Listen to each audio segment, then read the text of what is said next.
Hello everyone, नमस्कार। Online विद्याधन classes में मैं हरिओम बी के नामदेव आपका स्वागत करता हूं।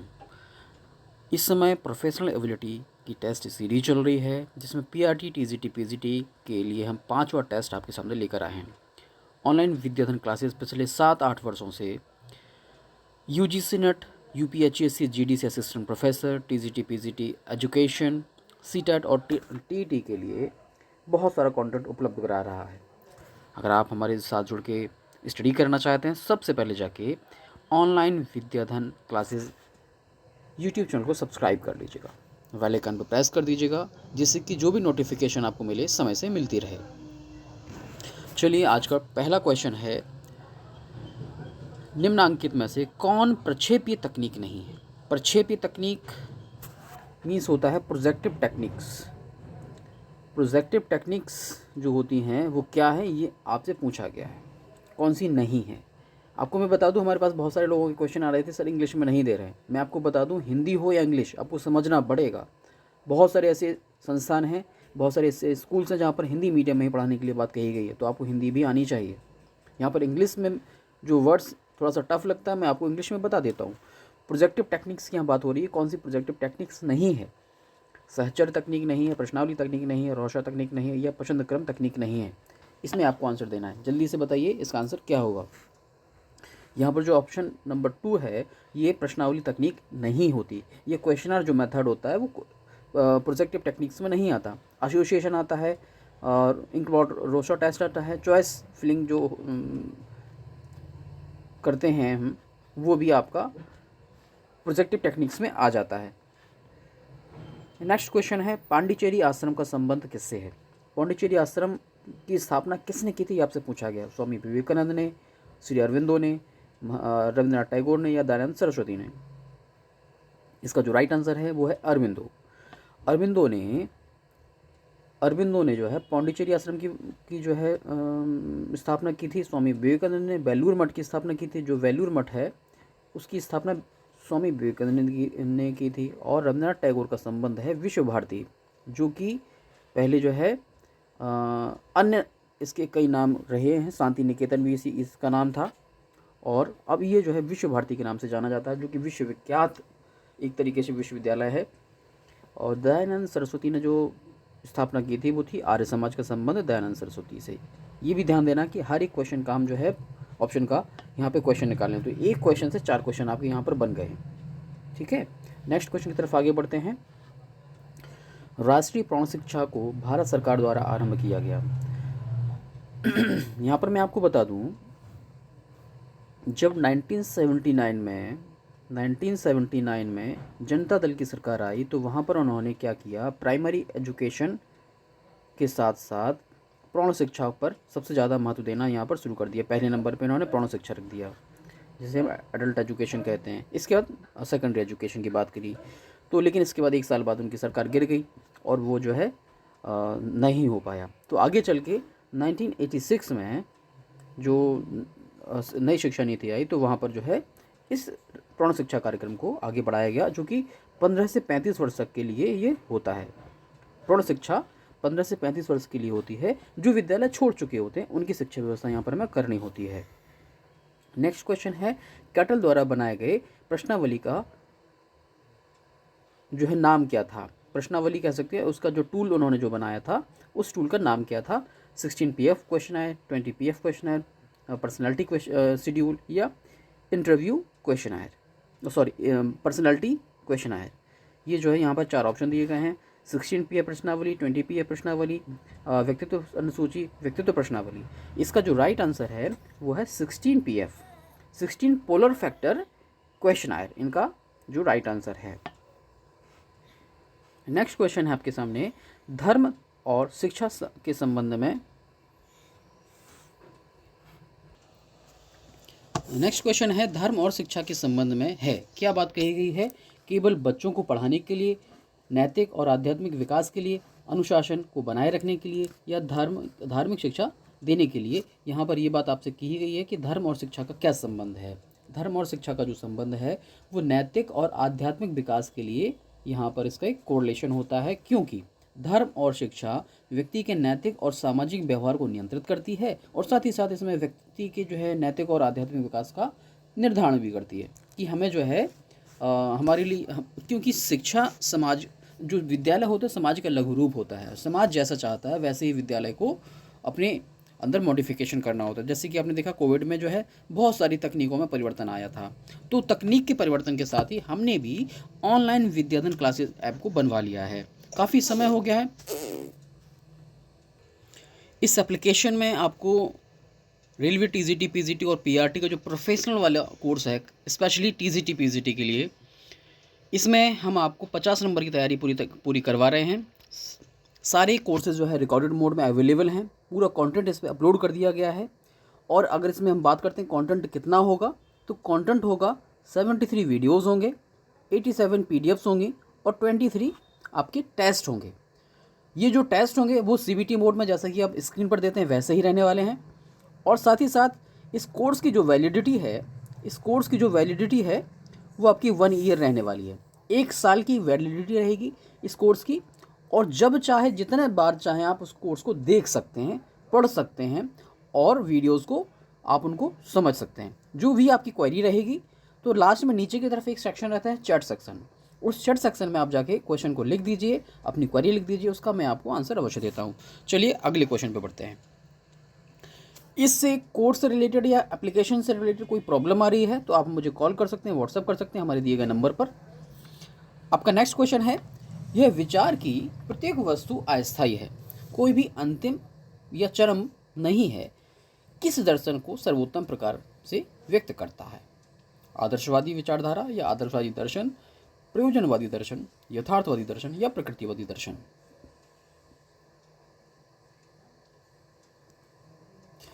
इसका जो राइट आंसर होगा वो होगा आदर्शवादी दर्शन, क्योंकि आदर्शवादी दर्शन में विचार सत्य होते हैं। उनका कथन है कि सबसे पहले विचार आया, बाद में भौतिक जगत आता है, बाद में पहले आता है विचार। ठीक है। नेक्स्ट क्वेश्चन है, कौन व्यक्तित्व को मनोशारीरिक गुणों का आंतरिक संगठन मानता है? आंतरिक संगठन किसने माना मनोशारीरिक गुणों को? ये आपसे पूछा गया, वुडवर्थ ने, स्किनर ने, अल्पोर्ट ने या एडलर ने? इसका जो राइट आंसर है वो है आपका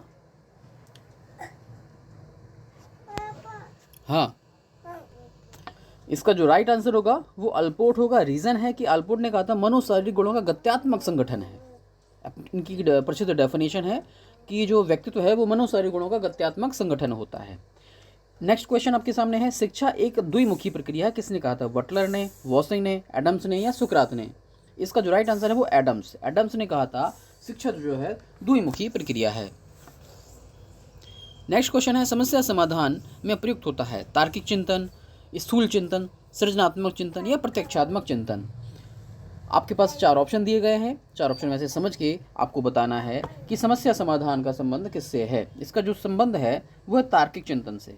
जब आप जो है रीजनिंग लेवल की थिंकिंग करने लग जाते हैं तो समस्या समाधान करने की क्षमता जो कि उच्चतम स्तर होता है गेने के अकॉर्डिंग, वो जो है व्यक्ति के अंदर आ जाती है। नेक्स्ट क्वेश्चन है आज की टेस्ट सीरीज का क्वेश्चन नंबर 10। प्रकृतिवाद विश्वास करता है प्रभावात्मक अनुशासन पर, मुक्त्यात्मक अनुशासन पर, दमनात्मक अनुशासन पर या इनमें से कोई नहीं? जो प्रकृतिवादी हैं वो मुख्य तौर पे प्रभावात्मक एक तरीके से वो चाहते हैं कि उसको छोड़ दो, मुक्त छोड़ दो, क्योंकि मुक्त छोड़ने का मतलब है कि बच्चे को खुद करके सीखने दो, learning by doing, learning by seeing, learning by experience. इसीलिए यहाँ पर मुक्त्यात्मक अनुशासन इसका राइट आंसर हो गया। प्रकृति ने कहा था, प्रकृतिवादी कहते हैं कि बच्चे को मोमबत्ती के पास जाने दो, वो एक बार अगर जैसे टच हो जाएगा, सीख जाएगा, तो अगली बार वो जो है वो ये काम नहीं करेगा।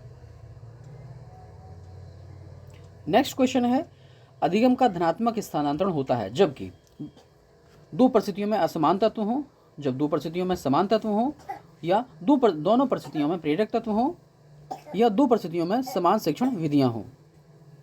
धनात्मक स्थानांतरण तब होता है, पॉजिटिव ट्रांसफर तब, लर्निंग ट्रांसफ़र तभी पॉजिटिव होती है जब 2 परिस्थितियाँ समान हों। 2 परिस्थितियाँ कब समान होंगी? जब हमारे पास कंडीशन हो कि दोनों परिस्थितियों में समान तत्व हों। नेक्स्ट क्वेश्चन है हमारे पास, विस्मरण एक निष्क्रिय मानसिक प्रक्रिया है, इस सिद्धांत के प्रवर्तक कौन है? विस्मरण मतलब फॉरगेटिंग। यहाँ पर फॉरगेटिंग से संबंधित एक डेफिनेशन दी गई है, इसका संबंध पूछा गया किससे है, ये आपसे पूछा गया है। आपके पास ऑप्शन है मूलर, फ्रायड, एबिंगहॉस, इनका जो नाम है एबिंगहॉस है, और ये चौथा है वॉटसन। इसका जो राइट आंसर होगा वो होगा एबिंगहॉस। एबिंगहॉस ने कहा था कि विस्मरण एक निष्क्रिय मानसिक प्रक्रिया है। ठीक है, नेक्स्ट क्वेश्चन है आपके सामने, क्वेश्चन नंबर 13। शैक्षिक समाजशास्त्र का अध्ययन है समाज में मानव आवश्यकताओं का या शिक्षा व समाज के संबंध का, मानव समाज के प्रकारों का, या समाज में परंपरागत शिक्षा का। इसका जो राइट आंसर होगा वो शिक्षा और समाज का संबंध जो है शैक्षिक समाजशास्त्र बताता है। विश्वविद्यालय आयोग जिसे 1948-49 के अध्यक्ष कौन थे, ये आपसे पूछा गया है। इसका जो राइट आंसर होगा वो होगा राधा कृष्णन आयोग, क्योंकि जाकिर हुसैन जो थे वो 1937 में एक शिक्षा समिति गठित की गई थी जिसका नाम था बेसिक शिक्षा योजना। वो उसके ये जो है एक तरीके से अध्यक्ष बनाए गए थे। कोठारी कमीशन 1964 में आया था और मोतालियर कमीशन 1952 में आया था। इसके बाद हम बात करते हैं राज्य शिक्षा का साधन है, कैसा साधन है? औपचारिक, अनौपचारिक या निरौपचारिक, फॉर्मल, इनफॉर्मल और नॉन फॉर्मल, या इनमें से कोई नहीं, ये आपसे पूछा गया। राज्य जो होगा वो है शिक्षा का अनौपचारिक साधन, अनौपचारिक जिसे हम इनफॉर्मल कहते हैं, इनफॉर्मल। नेक्स्ट क्वेश्चन है, अच्छा मानसिक स्वास्थ्य परिलक्षित होता है, अच्छा मानसिक स्वास्थ्य परिलक्षित होता है, किससे परिलक्षित होता है, ये आपसे पूछा गया है। क्वेश्चन आपके पास ऑप्शन है 4, संपूर्ण व्यक्तित्व की समन्वित क्रियाशीलता में, मस्तिष्क की क्रियाविधि की क्रियाशीलता में, शरीर की उपयुक्त क्रियाशीलता में, या शरीर के सामान्य आभास में। इसका जो राइट आंसर होगा वो होगा ऑप्शन नंबर 1, संपूर्ण व्यक्तित्व की समन्वित क्रियाशीलता में अच्छा मानसिक स्वास्थ्य परिलक्षित होता है। जो भी वो कार्य करे अच्छी तरीके से कर रहा हो, समन्वित तरीके से कर रहा हो, तभी व्यक्ति का मानसिक स्वास्थ्य उत्तम माना जाता है। नेक्स्ट क्वेश्चन है आपके सामने, निम्नलिखित में से कौन शैक्षिक समाजशास्त्र का प्रवर्तक है? शैक्षिक समाजशास्त्र का प्रवर्तक माना गया, पूछा गया है, याद रखिएगा। शैक्षिक समाजशास्त्र मतलब एजुकेशनल सोशियोलॉजी।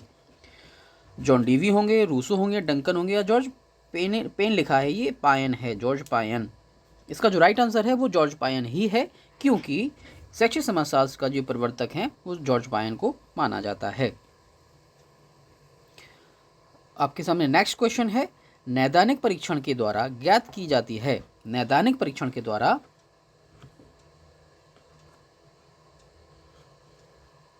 ज्ञात की जाती है छात्रों की योग्यताएं, क्षमताएं, कठिनाइयां या कमजोरियां या रुचियां।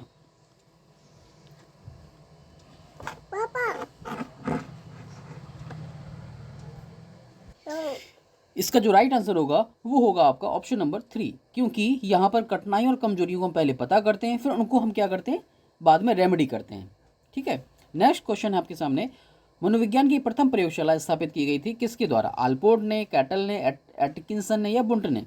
इसकी जो प्रथम प्रयोगशाला जो स्थापित की गई थी वो बुंट के द्वारा स्थापित की गई थी। याद रखिएगा, कई बार ये क्वेश्चन आ चुका है, ये सारे क्वेश्चन प्रीवियस ईयर के क्वेश्चन हैं, इंपॉर्टेंट हैं, आप लोग इनको अच्छे से कवर करिएगा, नोट कर लीजिएगा। कोई क्वेरी आपकी है तो आप मुझे कॉल कर सकते हैं, मैसेज कर सकते हैं। आज का सीरीज का लास्ट क्वेश्चन है, इसके बाद हम जो है आपका प्रीवियस नॉलेज टेस्ट लेंगे 2 क्वेश्चन में। कौन नवाचार का संप्रेषण नहीं करता? कौन नवाचार का संप्रेषण नहीं करता? नवाचार मतलब इनोवेटिव जो आइडियाज़ हैं उनका कम्युनिकेट नहीं करता। आकाशवाणी, दूरदर्शन, चित्र या रेडियो टेप रिकॉर्डर?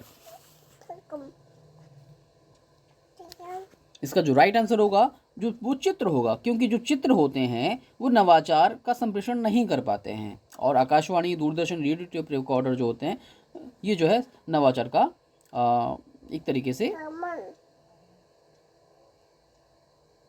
प्रदर्शित कर पाते हैं। आज हम आपका टेस्ट ले रहे हैं, 2 क्वेश्चन हैं, इन दोनों का आंसर आपको कमेंट बॉक्स में जाके कमेंट करना, डिटेल में लिखना है जितना आप कर सकें, और कहाँ से आप ये वीडियो देख रहे हैं वो भी डिटेल आप उसमें ज़रूर लिखिए। जितना आप डिटेल में लिखते हैं उतना ही ज़्यादा आप अच्छे से कर पाते हैं, याद रख पाते हैं। पहला टेस्ट का क्वेश्चन है आज का, कौन सा कारण छात्र असंतोष का नहीं है? शिक्षकों की अक्षमता, शिक्षकों की राजनीति, रोजगार, पेशेवर छात्र नेताओं की उत्पत्ति। ये सारी क्वेश्चन हम पहले आपको लगवा चुके हैं। इसका आंसर आपको कमेंट बॉक्स में जाके कमेंट करना है। नेक्स्ट क्वेश्चन है, मदरसा केंद्र है प्राथमिक शिक्षा का, माध्यमिक शिक्षा का, उच्च शिक्षा का, पूर्व प्राथमिक शिक्षा का। आपके पास 2 क्वेश्चन थे आज के। इन दोनों क्वेश्चन को आपको कमेंट में जाके कमेंट करिए। आप ये वीडियो कहाँ से देख रहे हैं, इसका आप जो है आप कमेंट में अवश्य लिखिए। आशा है कि ये जो वीडियो आप लोगों के लिए उपयोगी सिद्ध होगा।